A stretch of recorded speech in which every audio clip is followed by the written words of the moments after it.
kama alitaka kuishi katika Edeni. Mungu alikuwa muumbaji na mmiliki wa Adamu. Alijua kilicho bora zaidi kwa mwanadamu.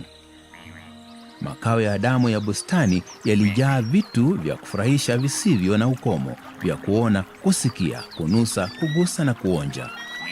Vijito vya kumeremeta, ndege wa kuimba, maua ya kunukia, viumbe wenye manyoya, matunda yenye maji mengi, maboga mazuri, matunda matamu madogo madogo, misitu ya ajabu, miamba yenye rangi, wadudu wa kuvutia na trilioni nzima ya maajabu mengine yaliyosubiri kugunduliwa. Lakini mwanadamu aliumbwa si tu kwa ajili ya kuvumbua na kula. Mungu alimuumba Adamu awe mkuu wa uzao wa wanadamu. Mungu alitaka Adamu na familia yake watawale naye milele. Lakini ni waaminifu tu kwa kazi ndogo wanaoweza kupewa kazi kubwa. Hivyo Mungu alimpa Adamu kazi yake ya kwanza, kuitunza bustani. Bustani hii ilikuwa eneo lisilo na kasoro. Halikuwa na miiba wala magugu wala wadudu wabaya. Hali ya hewa ilikuwa njema na ardhi ilikuwa na rutuba. Hata hivyo haikunyesha mvua. Badala yake umande ulitokea ardhini ukaimwagilia ardhi. Basi Mungu pia alimpa Adamu kazi nyingine, kuwapa wanyama majina. Bwana alivileta kwake viumbe aone atavihitaje.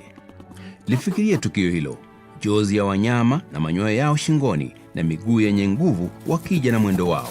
Adamu anachunguza, anapapasa migongo yao, anawapa jina farasi. Muumbaji anaita ndege mkubwa mwenye mdomo wa kindoano na mbawa pana na shuka. Adamu anasema tai. Anaifuata mnyama mwenye rangi ya chungwa na milia mieusi anapita. Unadhani Adamu alimuhitaje? Adamu akawapa majina yao kila mnyama wa kufugwa na ndege wa angani na kila mnyama wa mwituni. Edeni ilikuwa mahali tosha kwa mwanadamu kumjua muumba wake. Ulifika wakati wa kumjaribu Adamu.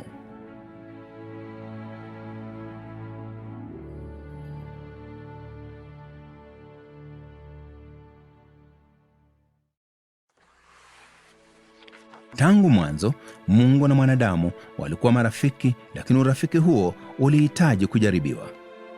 Mfalme wa ulimwengu hangeujaza ufalme wake na raia waliolazimishwa kumtii. Mungu alimpenda Adamu na alikuwa na mipango ya heshima kwa ajili yake na familia yake ya baadaye.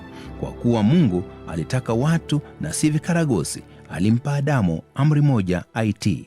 Bwana Mungu akamwambia huyo mtu akisema, matunda kila mti wa bustani waweza kula, walakini matunda ya mti wa ujuzi wa mema na mabaya usile,